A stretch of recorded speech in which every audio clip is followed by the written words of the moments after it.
வணக்கம் நண்பர்களே. Big Boss season 9ல இந்த 5வது வாரத்துல யாரு பிக் பாஸ் ஹவுஸ்ல இருந்து எலிமினேட் ஆக போறாங்க அப்படின்னு தான் பார்க்க போறோம்.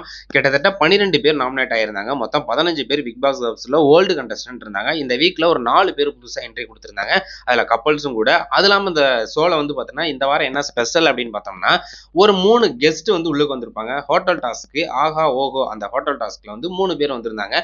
ஏற்கனவே பிக் பாஸ்ல கலந்துகிட்ட கண்டஸ்டன்ட் தான் வந்திருப்பாங்க. பிரியங்கா, தீபக், அதுக்கப்புறம் மஞ்சரி. இவங்க 3 பேருமே பிக் பாஸ் வந்து சுவாரஸ்யப்படுத்துறதுக்கோசரம் வந்திருந்தாங்க. ஏன்னா 4 வீக் வந்து பார்த்தீங்கன்னா பெரிய லெவல்ல பிக் பாஸ் எடுபடல.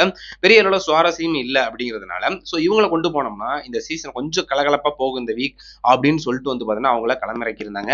ஸோ இதுக்கு முன்னாடி உள்ள சீசன்ல என்ன நடக்கும் அப்படின்னு பார்த்தோம்னா அங்க உள்ள கண்டஸ்டன்டே அதாவது ஏற்கனவே இருக்கிற பிக் பாஸ்க்குள்ள இருக்கிற கண்டஸ்டன்டே கெஸ்டா ஒரு 3-4 பேரை போட்டிருப்பாங்க. ஸோ அவங்களுக்கு வந்து பார்த்தீங்கன்னா அந்த ஹோட்டல் ஊழியர்கள் வந்து பார்த்தீங்கன்னா பணிவிடை பார்க்கணும். ஸோ அதனால வந்து பெரிய பிரச்சனைகள்லாம் வரும். அந்த டாஸ்க் வந்து கொஞ்சம் நல்லா இருக்கும். ஸோ புதுசா உள்ளுக்கு வராங்க பார்த்தீங்களா கெஸ்ட் அவங்கள இறக்கணும் அப்படின்னா இந்த ஷோ இன்னும் வந்து பார்த்துட்டுனா பக்காவா இருக்கும், பாப்புலரா போகும், கொஞ்சம் நல்லா இன்ட்ரெஸ்டா இருக்கும் அப்படின்னு நினைச்சு தான் அவங்க 3 பேரையும் உள்ளுக்கு கொண்டு வந்தாங்க. ஆனா அவங்க உள்ளுக்கு வந்த நேரம் என்ன அப்படின்னு பார்த்தோம்னா பெரிய லெவல்ல எல்லாம் எடுபடல. நீங்க ஓல்டு எப்படி பண்ணியிருந்தீங்களோ ஸோ முன்னாடி சீசன்ல எப்படி இருந்துச்சோ அதே மாதிரி ஏற்கனவே இருக்கிற அந்த கண்டஸ்டன்ட்டை வச்சு அந்த கெஸ்ட்டா வந்து பார்த்துட்டுனா ஆக்ட் பண்ண வச்சிருந்தீங்க அப்படின்னா ஸோ அந்த ரோல் பிளே வந்து பார்த்தீங்கன்னா செம்மையா இருந்திருக்கும் அப்படிங்கிற ஒரு குற்றச்சாட்டை எல்லாருமே வச்சிருந்தாங்க. ஸோ அது மாதிரி இந்த வீக் வந்து பார்த்தீங்கன்னா இதுக்கு முன்னாடி 4 வாரம் போனதை விட இந்த வீக் வந்து பார்த்தீங்கன்னா ரொம்ப சுமார் அப்படிங்கிறப்பல தான் எல்லாருமே விமர்சனம் பண்ணிட்டு இருக்காங்க. ஸோ பார்க்கறதுக்கு நமக்கும் அப்படிதான் தோணுது. இன்னைக்கு ஆல்மோஸ்ட் என்னோட முடிய போகுது இந்த வீக்கெண்டு. ஸோ சாட்டர்டே சண்டே வந்து இந்த வீக்ல என்ன நடந்துச்சு அப்படின்னு விஜய் சேதுபதி அவர்கள் பேச போறாரு. இதுல வந்து பார்த்துட்டீங்கன்னா ஒரே ஒரு இது சுவாரஸ்யமா இருந்துச்சு. என்ன அப்படின்னு பார்த்தோம்னா பிரஜின் இவரு நம்ம பிரஜின், கமருதீன், பிரவீன் இவங்க 3 பேர் சேர்ந்து ஒரு டிராமா மாதிரி பிராங்க் மாதிரி பண்ணியிருந்தாங்க. ஸோ அவங்களுக்குள்ள இருக்கிற அந்த பிரச்சனையை அதாவது பார்த்தீங்கன்னா பிரஜின் அவர்கள் பேசி வந்தார் பார்த்தீங்களா, பார்வதி அதுக்கப்புறம் ஒரு கமருதீன் அந்த ப்ராப்ளத்தை ஸோ அவங்களோட அந்த லவ் மேட்டரை வந்து பேசினாங்க பார்த்தீங்கன்னா, பர்சனல் விஷயத்தை பேசாதீங்க அப்படின்னு சொல்லிட்டு நம்ம பார்வதி அவர்கள் கூட வந்து பார்த்துட்டுனா குற்றச்சாட்டு வச்சிருந்தாங்க.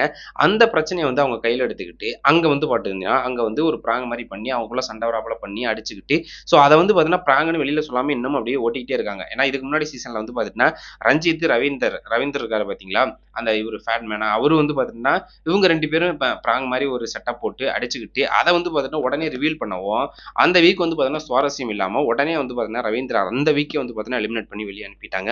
ஸோ அந்த மாதிரி இந்த வீக் வந்து பார்த்தீங்கன்னா அதை மென்ஷன் பண்ணி தான் பண்ணியிருந்தாங்க. ஏன்னா இவங்க வந்து அடிச்சிட்டாரு, அதுவும் அடிச்ச அடியில் வந்து பார்த்தீங்கன்னா பிரவீன் அவருக்கு கீழே விழுந்துட்டாரு.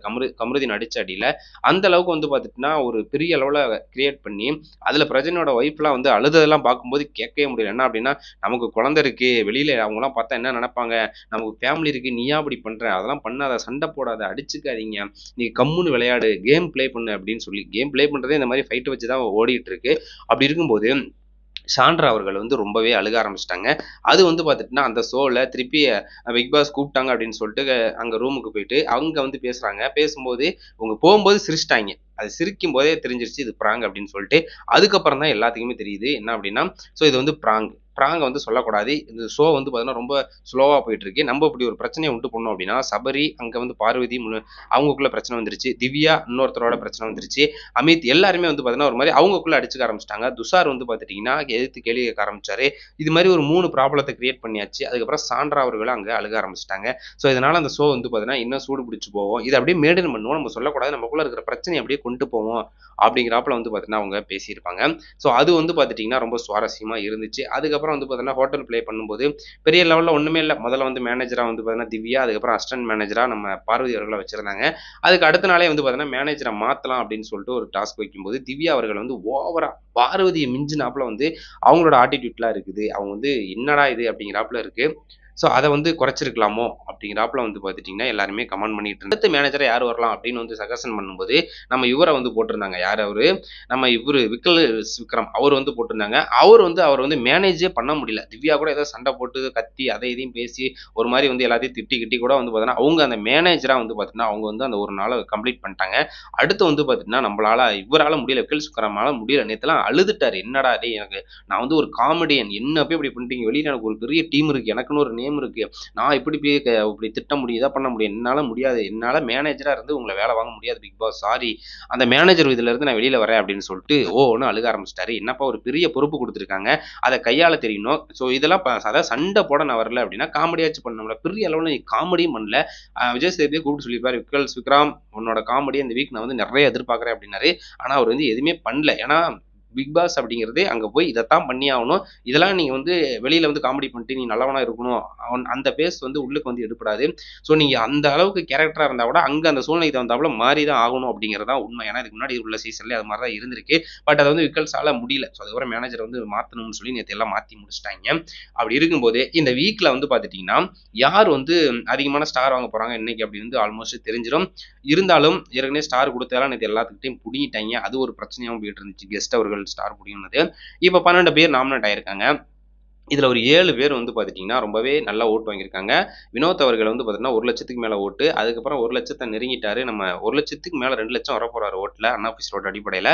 அதுக்கப்புறம் கமருதீன் 2nd பிளேஸ்ல, 3வது பிளேஸ்ல வியானா, 4வது பிளேஸ்ல திவாகர், 5வது பிளேஸ்ல பார்வதி, 6வது இடத்துல சபரி, 7வது இடத்துல வந்து பாத்துட்டீங்கன்னா இவரு 7வது இடத்துல விக்கல்ஸ் விக்ரம் இருக்காரு. இதனைத் தொடர்ந்து கெமி, எப்ஜே, ரம்யா, அதுக்கப்புறம் வந்து பார்த்தீங்கன்னா பிரவீன் இவங்கலாம் வந்து பார்த்தீங்கன்னா ரொம்பவே கம்மியான ஓட்டு. துஷார் அவர்கள் இவங்க 5 பேர் வந்து பார்த்துட்டீங்கன்னா அது 40,000 சம்திங் அதையே ஒரு 1000 2000 ஓட்டு அந்த முன்ன பின்ன தான் இருக்காங்க.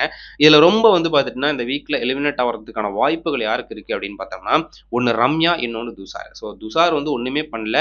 அது யாரு அது 2 வாரமா வந்து பார்த்துட்டீங்கன்னா இவங்க அரோரா கூட வந்து பார்த்தீங்கன்னா ஒரு மாதிரி அந்த லவ் கண்டென்ட் கொடுக்கலான்னு எடுபட்டாரு. ஸோ அதுவும் வந்து பார்த்தீங்கன்னா எடுபடல. இந்த வீக் ஏதோ திவ்யாவோட கொஞ்சம் அப்படியே தாண்டிட்டு கிடக்குறா. ஏதாவது நம்மளும் பண்ணாதான் பிக் பாஸ் ஹவுஸ்ல இருக்க முடியும். அதனால நம்ம ஏதாவது ஒண்ணு பண்ணலாம் அப்படிமேன்னு சொல்லிட்டு ஒரு பிரச்சனையை பண்ணிட்டு இருக்காரு ஒழிஞ்சு, வேற எதுவுமே அவர் பண்ணல அப்படிங்கிறதா உண்மை. இன்னொன்னு வந்து பார்த்தீங்கன்னா ரம்யா இந்த 4 வாரம் முடிஞ்சு 5 வாரத்திலயும் பெரிய லெவல்ல அவங்களோட கேம் பிளேயே இல்ல. ஸோ அவங்க எங்க இருக்காங்கன்னே தெரியல. ஏற்கனவே வந்து பார்த்தீங்கன்னா போன வீக்ல வந்து யாரு தூங்கிட்டே இருக்காங்க அப்படின்னு சொல்லும்போது பார்வதி அண்ட் திவாகரை சொல்லும்போது பிக் பாஸே அதை வந்து ஏத்துக்கல. ஏன்னா இவங்க தான் அந்த வேலையை பண்ணிட்டு இருக்காங்க அப்படின்னு சொல்லிட்டு இவரு திவாகர் அவர்கள் தாண்ட ஆரம்பிச்சிட்டாரு. ஒரு கட்டத்துக்கு மேல பெரிய பிரச்சனை ஆயிருச்சு. ஸோ இந்த வீக் வந்து பார்த்துட்டுனா அவங்களோட ரோல் அப்படிங்கிறது பெரிய லெவலில் வந்து இல்லை அப்படிங்கிறதான் உண்மை. ஸோ அதனால வந்து பார்த்துட்டிங்கன்னா அபிஷியலாவும் சரி அன்அபிஷியலாவும் சரி 2 பேர் வந்து ரொம்பவே ஓட்டு கம்மியா இருக்கலாம். ஒண்ணு வந்து துஷார், இன்னொன்னு வந்து ரம்யா. இந்த வீக்ல வந்து 2 எவிக்ஷன் இருக்க போகுது. கண்டிப்பா வந்து பார்த்தீங்கன்னா 19 பேர் இருக்காங்க. 5வது வாரத்துல இருக்காங்க. ஸோ 2 2 கழிச்சிட்டு வந்தா தான் அந்த வீக் வந்து பார்த்தீங்கன்னா கம்ப்ளீட் பண்ண முடியும். ஸோ அப்படி இருக்கும்போது இந்த வீக்ல 2 பேர் யாரு அப்படிங்கிறத வந்து ஆல்மோஸ்ட் தெரிஞ்சிச்சு. துஷார் அண்டு ரம்யா. இவங்கள தாண்டி கெமி, பிரவீன், எஃப்ஜே இவங்க 3 பேரும் கம்மியான ஓட்டா இருந்தாலும் எஃப்ஜே ஓரளவுக்கு அங்க கண்டென்ட் குடுத்துக்கிட்டு இருக்காரு. இன்னொன்னு பிரவீனும் ஓரளவுக்கு நல்லாவே அவர் வந்து கேம் வந்து அங்க வெளியில தெரியிற அளவுக்கு பண்ணிட்டு இருக்காரு. அதுக்கப்புறம் கெமியும் ஓரளவுக்கு ஓகே அப்படிங்கிறாப்புல தான் இருக்கு. இருந்தாலும் இவங்க 2 பேர் அதாவது துஷார், ரம்யாவை கம்பேர் பண்ணும்போது அவங்க 3 பேரும் ஓரளவுக்கு பரவாயில்ல கேம் பிளே அப்படிங்கிறது நல்லா இருக்கு. அதனால இந்த வீக் இவங்க 2 பேரும் எலிமினேட் ஆகிறதுக்கான வாய்ப்புகள் அதிக அளவுல இருக்கு. ஸோ இந்த வீக் யார் எலிமினேட் ஆவாங்க அப்படின்னு சொல்லிட்டு உங்களுக்கு ஒரு கணிப்பு இருக்கும் பார்த்தீங்களா? அது யாரு அப்படின்னு சொல்லிட்டு மறக்காம கமெண்ட் பண்ணுங்க. இந்த 5 வாரம் கடந்துருச்சு. இப்போ கெஸ்ட்டா வந்த 3 பேர் வெளியே போயிட்டாங்க. இன்னைக்கு பேரும் ஆல்மோஸ்ட் இன்னைக்கே நாளைக்குனால போயிருவாங்க. இன்னும் புதுசா அடுத்தடுத்த டாஸ்க்ல இதே மாதிரி கெஸ்ட்டாவே இறக்க போறாங்களா? இல்ல என்ன பண்ண போறாங்க அப்படின்னு சொல்லிட்டு தெரியல. வெயிட் பண்ணி பார்ப்போம். இருந்தாலும் இந்த சீசன்ல ஒரு 2 புதுமை நடந்திருக்கு. ஒண்ணு கப்பல்ஸா இறங்கியிருக்காங்க சாண்ட்ரா அண்டு இவரு பிரஜினு. இப்போ வந்து கெஸ்ட்டா வந்து பார்த்தீங்கன்னா ஹோட்டலுக்கு வந்து கெஸ்ட்டா வந்து பார்த்தீங்கன்னா 3 பேர் ஓல்டு கண்டஸ்டன்ட் வந்திருக்காங்க. அதுக்கப்புறம் அடுத்தடுத்த டாஸ்க்ல ஏதாவது இது மாதிரி வராங்களா அப்படின்னு சொல்லிட்டு வெயிட் பண்ணி பார்ப்போம்.